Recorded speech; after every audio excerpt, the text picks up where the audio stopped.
previous match against the guy who bench presses 560 easily. Yeah.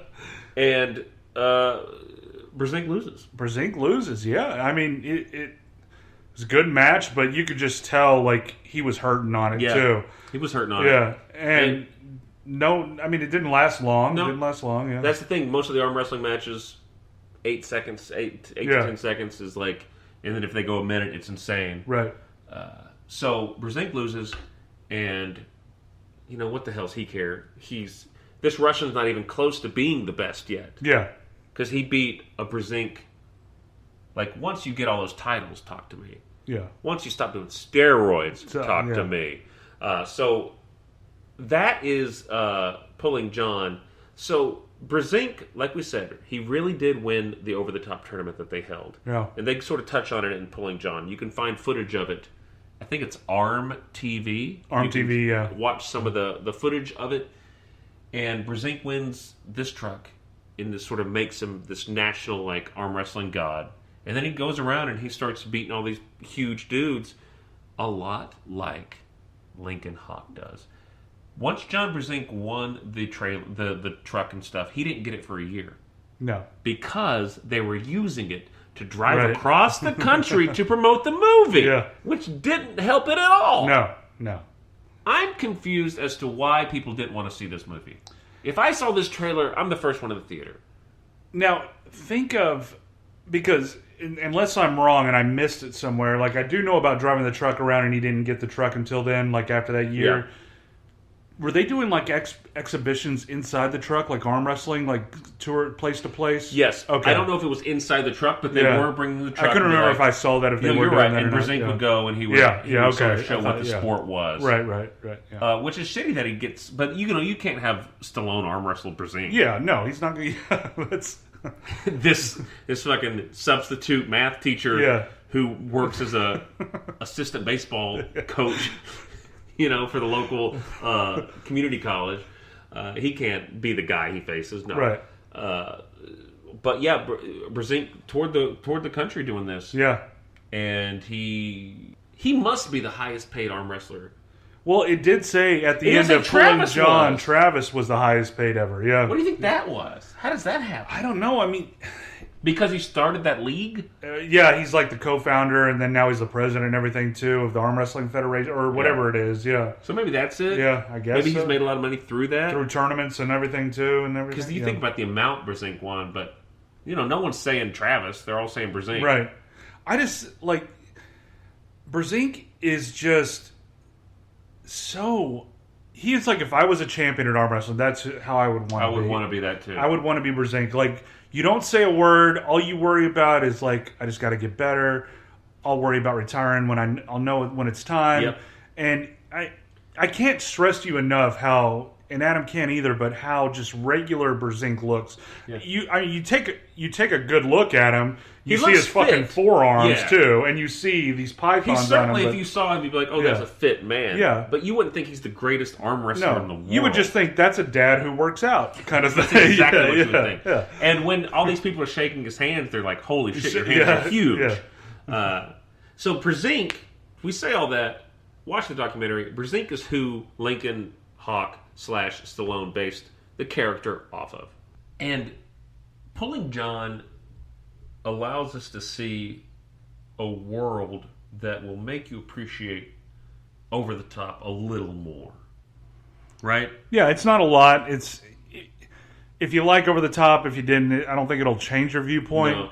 But it'll definitely give you more knowledge of the culture that lies behind it, and it'll give you more information on it too, and it's great in its own right. And so let's, with those two documentaries that we highly recommend, we really enjoy them.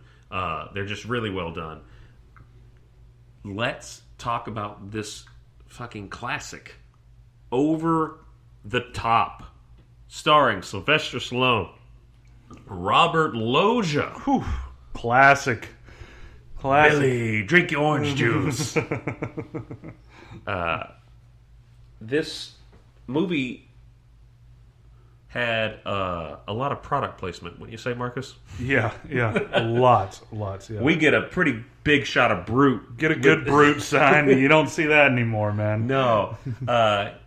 I thought the opening of this movie was great. It is. Yeah, we get just the Kenny Loggins. Yeah, the way is it? Is Kenny? What's the first song? In this country, my heart's wide open. Yeah, that is Kenny Loggins. Yeah. Banging soundtrack. It is, man. Like, I think that's the first thing that I texted you when you asked me when I watched it again, like, what were my thoughts on it. And it's that soundtrack. It pulls it all together, man. It tugs on your heartstrings. Stallone didn't like it. Stallone wished that there was more underscore as opposed to rock music and stuff like that. Disagree, Sly. No, I gotta say, Hagar killed it. Oh. Everybody killed it. If you want to watch a badass piece of 80s cinema, and of course, anchored by that fucking banger of a song, Winner Takes It All. And if you haven't seen the video, you gotta watch it. You gotta watch that video. They get a little cameo from Bull. Yeah.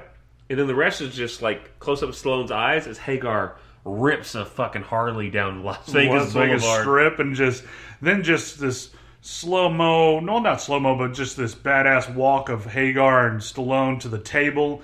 And then it's like a funny, like, I'm going to arm wrestle. No, I'm not. Handshake kind of thing.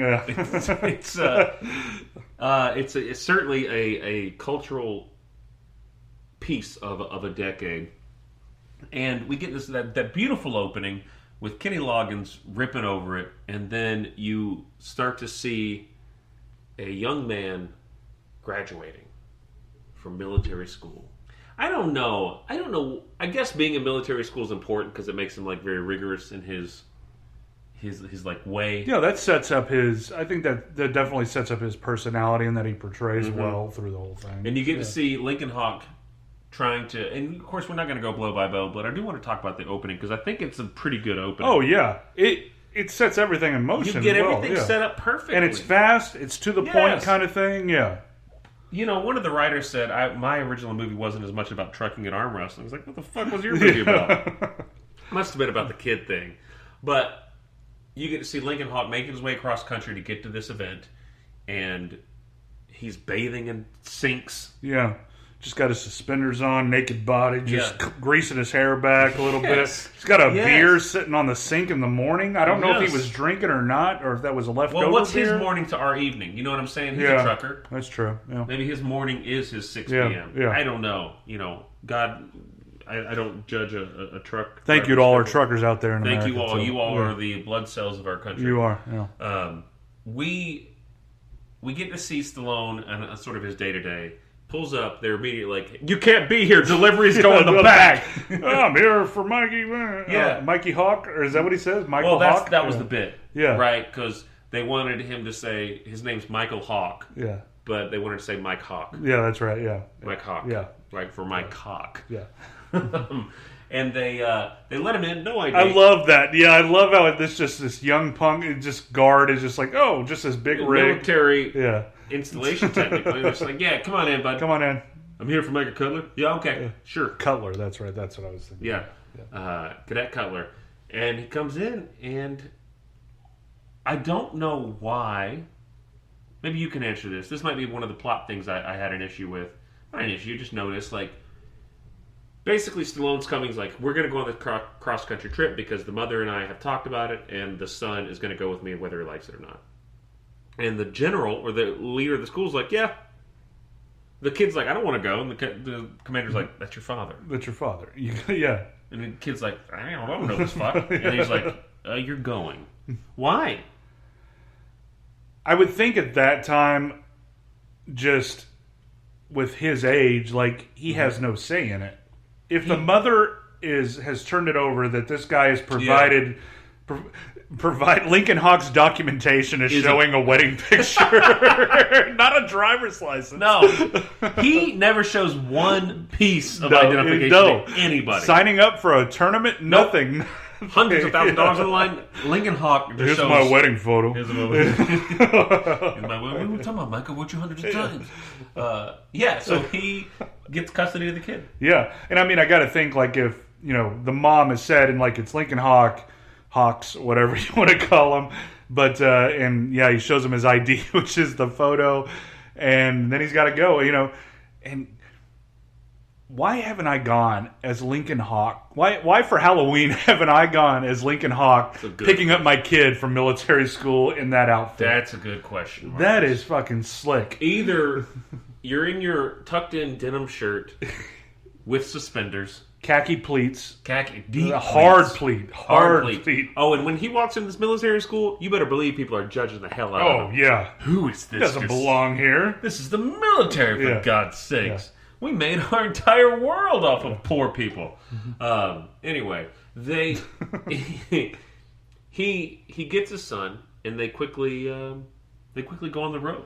They're on the road. It starts fast. Yeah, it does. And Hawk is just using his little arm pulley, getting that strength up. And they're having fights over the radio. It's just a casual father and son, and like Adam said, we don't want to go into every scene of the movie, but we get the non-bonding at first. Of course, the kid has pull. He doesn't want to be with Lincoln. He thinks from the lies that he's heard from his grandfather about doing drugs, and maybe that was because it's never really, how he says it. Like I've always thought about that scene. Was he doing drugs? What's your thought? Here's my theory. Okay, I'm ready. I have a theory. So throughout multiple times in this movie, it's mentioned that you just left. Yeah. Right? He and his wife are obviously on very good terms. Right. Seem to love each other dearly. Yeah, I don't get why they got divorced. Right. Here's my thought. You see when Cutler, Robert Loggia's character, is like, all right, here's my final offer. Yeah. And Stallone's like, if I were to send custody over to you, what else do you want? He's like, I want you out of his life. Here's $250,000. Yeah. And there's the best truck money can buy down there. And you look on there and it says Cutler Transport. Right. Robert Loggia's character, Cutler, runs a trucking business. Yeah. Starts it's small. It's got to be Cutler Transport. Yeah. Cutler Transport. Starts small, gets big. Right. His daughter comes around every now and then. Working maybe the books or something like that. Maybe working the books, yeah.